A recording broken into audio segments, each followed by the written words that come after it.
எனக்கு அன்பான கர்த்தருடைய பிள்ளைகளே, எல்லாரும் எப்படி இருக்கிறீங்க? சந்தோஷமா இருக்கிறீங்களா?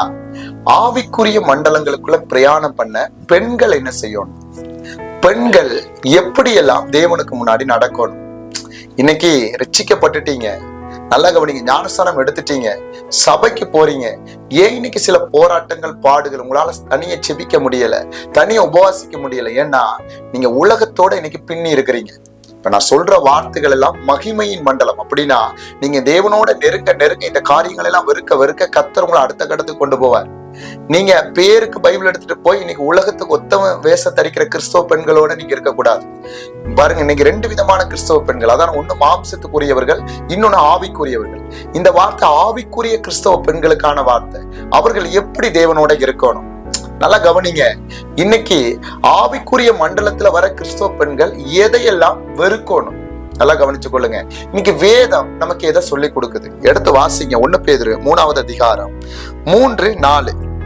மயிரை பெண்ணே, பொன் ஆபரணங்களை அணிந்து உயர்ந்த வஸ்திரங்களை உடுத்திக் கொள்ளுதலாகிய புறம்பான அலங்கரிப்பு உங்களுக்கு அலங்காரமாய் இராமல் அழியாத அலங்கரிப்பாய் இருக்கிற சாந்தமும் அமைதலும் உள்ள ஆவியாகிய இருதயத்தில் மறைந்திருக்கிற குணமே உங்களுக்கு அலங்காரமாய் இருக்க கடவது. அதுவே தேவனுடைய பார்வையில் விலையேற பெற்றது. முதல் காரியம் நல்லா கவனிங்க. நீங்க போடுகிற உடைகள், நீங்க செயல்படுத்துகிற உங்களுடைய கிரியைகள். இன்னைக்கு 2 அலங்கரிப்பு இருக்கு. ஒண்ணு மாம்சத்துக்குரிய அலங்கரிப்பு, இன்னொன்னு ஆவிக்குரிய அலங்கரிப்பு. இந்த மாம்சத்துக்குரிய அலங்கரிப்பு எப்படின்னா, அந்த மாம்சத்துக்குரிய அலங்கரிப்பை செய்கிற இன்னைக்கு கிறிஸ்தவர்களும் இருக்கிறாங்க. இன்னைக்கு நல்லா கைகள்ல மருதாணி போட்டுக் கொள்ளுவாங்க, நாங்கள அழகா சிங்காரிச்சு கொள்ளுவாங்க, கைகளுக்கு நெகப்பாலிசுகள், இந்த கண்ணுல இருக்கிற இமையை எடுத்துக் கொள்ளுவாங்க. நீங்க பாத்தீங்கன்னா இவங்களும் கிறிஸ்தவர்களா தான் இருப்பாங்க. கால்கள்ல கொலுசு, பாருங்க மெட்டிகள். அது போல இன்னைக்கு தேவனுக்கு துக்கமூட்டுகிற காரியங்கள். அதான் நான் சொல்றேன், இது மாம்சத்துக்குரிய அலங்கரிப்பு. இன்னைக்கு ரட்சிக்கப்பட்டு ஞானஸ்தானம் எடுத்தோன்னே நம்ம ஆவிக்குரிய மண்டலத்துக்குள்ள வர முடியாதபடி தடையா இருக்கிறதெல்லாம் இந்த கேட்டகரி. இவங்க இந்த மாம்சத்துக்குரிய அலங்கரிப்பை செய்கிற பிள்ளைகள் எல்லாம் எப்படி இருப்பாங்கன்னா, அவங்க எப்பயுமே ஆடம்பரமான வாழ்க்கையை விரும்புவாங்க. நல்ல உயர்ந்த வஸ்திரங்கள், ஒரு கடைக்கு, துணி கடைக்கு போயிட்டா ஒரு 10,000 ரூபாய்க்கு ட்ரெஸ் போட்டா இருந்தா கூட அதை வாங்கிடுவாங்க. ஆனா இவங்க நல்லா செபிப்பாங்க, துதிப்பாங்க, எல்லாமே செய்வாங்க. ஆனா அது ஜெபம் கேட்கப்படாது. அவங்க வாழ்க்கையில அனல் இருக்காது. அது போல இவங்க எல்லா திருமணங்கள்ல இருப்பாங்க, எல்லா களியாட்டங்கள்ல இருப்பாங்க.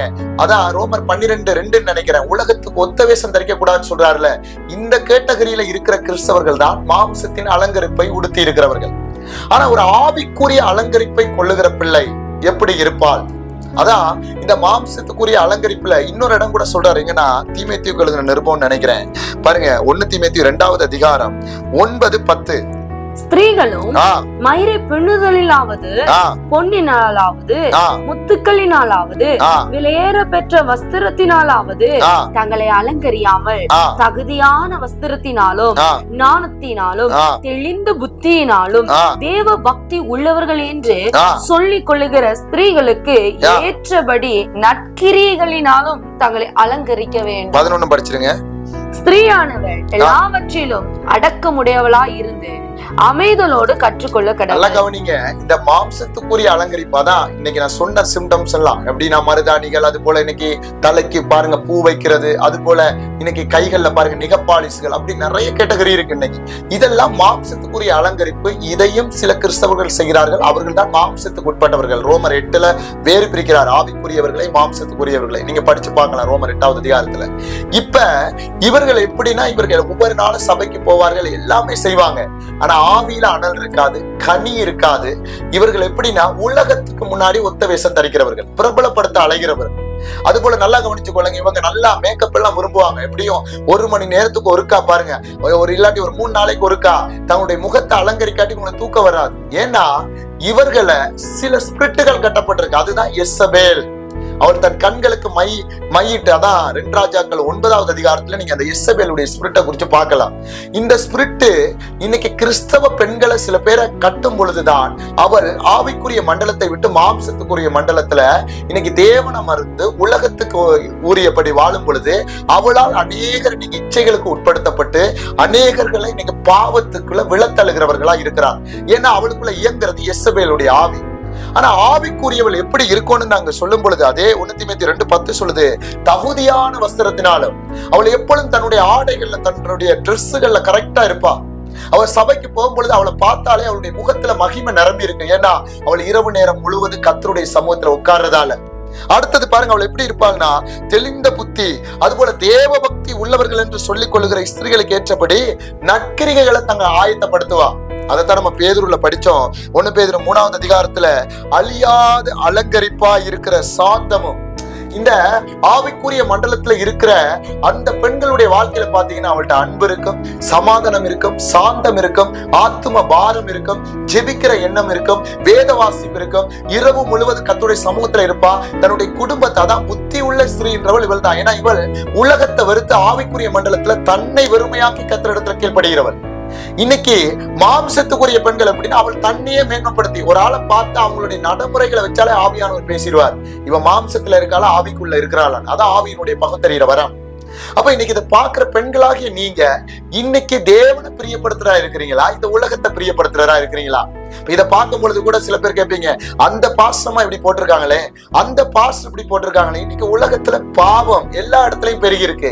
எவர்கள் தேவ ஆவியினால நடத்தப்படுகிறார்களோ, எவர்கள் தங்களை வெறுமையாக்கி தாழ்த்தி தங்களுடைய சரீரத்தை ஒடுக்கி ஆவியினாலும் தெளிந்த புத்தினாலும் தேவ பக்தி உள்ளவர்கள் பாருங்க இருக்க விரும்புகிறார்களோ, அவர்களோடு தான் பரிசுத்த ஆவியானவர் இருப்பார். இவங்க ஜெபிப்பாங்க. இந்த மாம்சத்துக்குரிய பெண்கள், மாம்சத்துக்குரிய கிறிஸ்தவர்கள் ஜெபிப்பாங்க. இவங்கள்ட்ட ஆவிக்குரிய கனி இருக்காது, அந்தரங்கம் இருக்காது. ஏன்னா ஒரு தேவ பிள்ளையினுடைய மகிமை எங்க இருக்கு? அவருடைய முகத்தினுடைய பிரகாசம் இந்த மேக்கப் பிள்ளைய உலகத்துல தங்களை அலங்கரிக்கிறது இல்லை அல்ல. அதத்தான் யாத்திரையாமத்துக்கு எழுதின புஸ்தகம் 34வது அதிகாரத்துல ஒரு தேவ மனுஷன் தேவ சமூகத்துல இருந்து வரும் பொழுது அவருடைய முகம் எப்படி இருக்குன்னா 29:30 படிங்க. மோசே சாட்சி பலகைகள் 2ஐயும் கையில் எடுத்துக்கொண்டு சீனாய் மலையில் இருந்து இறங்குகிற போது தன்னோட அவர் பேசினதினாலே தன் முகம் பிரகாசித்திருப்பதே அவன் அறியாதி இருந்தான்.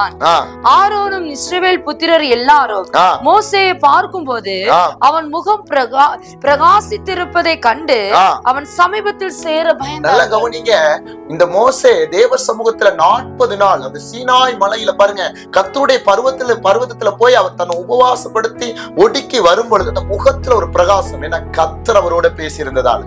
இந்த ஆவிக்குரிய மண்டலத்துல பிரகாசிக்கிற பெண்கள் இரவு முழுது ஜெபிக்கும் பொழுது தேவ சமூகத்துல காத்திருக்கும் பொழுது பாருங்க ஆட்டோமேட்டிக்கா அவருடைய சரீரத்தில் இருக்கிற எல்லா நடைகளும் மாறிடும், என்ன மாறிடும், எல்லாம் மாறிடும். இந்த ஜெபிக்காம ஏதோ பேருக்கு இருக்கிற கிறிஸ்தவர்களை பாத்தீங்கன்னா அவங்களுடைய தனியே தெரியும். ஏன்னா அவங்க சாட்சி பழம் எடுத்து கீழே இஸ்ரவேல் ஜனங்கள்ட்ட வரும்பொழுது முக பிரகாசித்திருப்பது அவனுக்கே தெரியல. ஏன்னா அதே அதிகாரத்துல 33 படிங்க. மோசே அவர்களோட பேசி முடியும் அளவும் முகத்தின் மேல் முக்காடு போட்டு அந்த அளவுக்கு மகிமை பிரகாசித்தது. பாருங்க கீழே சொல்றோம், ஆரோடு இஸ்ரவேல் புத்திரரும் மோசே கிட்ட போக பயப்படுறாங்க. அப்ப இன்னைக்கு தேவ ஆவிக்குரிய மண்டலத்துல வர விரும்புற பெண்கள் உங்களுடைய அலங்கரிப்பு இன்னைக்கு புறம்பான அலங்கரிப்பா தான், மாம்சத்துக்குரிய அலங்கரிப்பா இருக்கா, ஆவிக்குரிய அலங்கரிப்பா இருக்கா? இன்னைக்கு நீங்க சபைக்கு போலாம், இன்னைக்கு ஆவியானவரால் நடத்தப்படாம இந்த புறம்பான அலங்கரிப்பு மாம்சத்துக்குள்ள இருந்தா பிசாசு எல்லா விதத்திலையும் உங்களுக்குள்ள வருவான். அதனாலதான் இன்னைக்கு சர்ப்பத்தின் போராட்டம், இன்னைக்கு மந்திர கட்டி செய்வின ஏவல்கள் எல்லாம் ஏன் பழிக்குதுன்னா நீங்க ஆவிக்குரிய மண்டலத்துல இல்ல, மாம்சத்துக்குரிய மண்டலத்துல இருக்கிறீங்க. எதை வெறுத்து எதை பிடிச்சு கொள்ளணும் கூட இன்னைக்கு உங்களுக்கு என்ன இல்ல, அதை விரும்ப மாட்டேங்கிறீங்க, அனுபவம் இல்ல, உங்களுக்கு போதிக்கிறவங்களும் அப்படி போதிக்கல. அதனாலதான் இன்னைக்கு அநேக பெண்கள் சர்ப்பத்தின் ஆவியால கட்டப்பட்டு குடும்பத்துக்குள்ள பிரிவினை. ஏன்னா பிசாசு உன்னை ஏதோ ஒண்ணுல கட்டிட்டான். இப்படிப்பட்ட மாம்சத்துக்குரிய பெண்களுடைய வாழ்க்கையில இச்சைகள் இருக்கும், பண ஆசைகள் இருக்கும், பொருளாசைகள் இருக்கும். ஏன்னா இதெல்லாம் எசபேலுடைய ஸ்பிரிட், அவள் தான் அதுக்கு தலைவியா இருக்கிறாள். அதான் ஆகாபினுடைய மனைவி. நீங்க 2 ராஜாக்கள்ல படிக்கலாம், 9வது அதிகாரத்துல 1 ராஜாக்கள் 19, 18 எல்லாம் நீங்க படிக்கலாம். எசபேல் என்ற தீர்க்கதரிசியானவர். அதைத்தான் வெளிப்படுத்தல் நீங்க 2வது அதிகாரத்துல கீழே பார்த்தா அநேக பேர் அவள் விழத்தல்றவளா இருக்கிறாள். அதனால எனக்கு அன்பான தேவனுடைய பிள்ளைகளே, இன்னைக்கு ஆவிக்குரிய மண்டலத்துல வர பெண் பிள்ளைகளாகிய நீங்க எந்த தேசத்துல இருந்தாலும் உங்க மண்டலத்தை பரிசுத்தப்படுத்துங்க. இன்னும் ஆண்டவருடைய சமூகத்துல உங்களை ஒப்பு கொடுங்க. இன்னைக்கு நீங்க ஆவிக்குரிய மண்டலத்துல வந்து இன்னும் அடுத்தடுத்த கட்டத்துக்கு போகணும்னா தேவ சமூகத்துல நெருங்கி வர நீங்க ஒப்பு கொடுங்க. கர்த்தருடைய சமூகத்துல நீங்க உள்ள வாங்க. கர்த்தர் உங்களை கொண்டு பெரிய காரியத்தை செய்கிறவர். அது போல ஒண்ணு புரிஞ்சு கொள்ளுங்க, நீங்க தேவனோட நெருங்கத்தான் இந்த உலகத்துல இருக்கிற பாவத்துல இருந்து நீங்க என்ன செய்ய முடியும், வேறு பிரிக்கப்பட்டு வர முடியும். இல்லாட்டி உங்களால அடுத்த கட்டத்துக்கு வர முடியாது.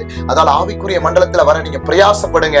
இதுல பாச நான் இன்னும் சில காரியத்துல மாற விரும்புறேன், இன்னும் எனக்கு ஆவிக்குரிய மண்டலத்துல போறதுக்கு சில விளக்கங்கள் வேணும், எனக்கு இன்னும் சில டவுட்டுகள் எல்லாம் இருக்குன்னா நீங்க வாட்ஸ்அப்ல எங்களுடைய நம்பருக்கு நீங்க என்ன செய்யுங்க, உங்களுடைய கேள்விகளை மெசேஜ்ல மட்டும் தெரியப்படுத்துங்க.